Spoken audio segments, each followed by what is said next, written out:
Iziko elijongene nezifo ezosulelayo lithi ukuhlanjwa kwezandla kokona kubalulekileyo ukuthintela lentsholongwane egqugqisayo. Eliziko lithi izinto ezifana neentsholongwane zizinto ezingabonwayo ngeliso lenyama, ngoko ke uluntu lusemngciphekweni wokusuleleka. Uluntu luyabongozwa ukuba luhlambe izandla rhoqo. Uluntu alusakhuselekanga susela oko kuqhambuke intsholongwane yesifo secorona. Uluntu lubongozwa ekubeni luhlambe izandla rhoqo ukuzama ukuthintela ukunwenwa kwale ntsholongwane. Abahlali base-Alexander basabele kweli khwelo. Ngibona ukuthi ukuwasha izandla kwethu kuimportant ngoba most of izinto eziphila kuzo bathi sinama-germs angithi. Abo ke bathengisa ezitalatweni bathi bayaludinga uncedo nanjengoko bezibona besemngciphekweni wokosuleleka yile ntsholongwane.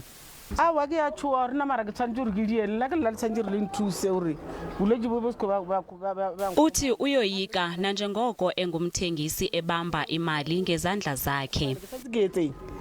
Oogqirha ke bafundise uluntu ngezinto abanokuzisebenzisa kwanendlela yokuhlamba izandla zabo. Bathi zininzi intsholongwane ezingathintelwa xa izandla zinokuhlanjisiswa ngendlela efanelekileyo.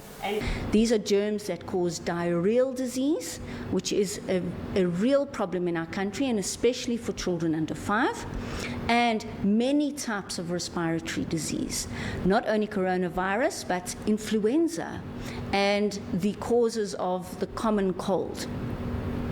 So hand hygiene is the single most important preventive measure in the current outbreak of coronavirus disease. Uluntu ke liyabongozwa ekubeni luzikhusele kangangoko.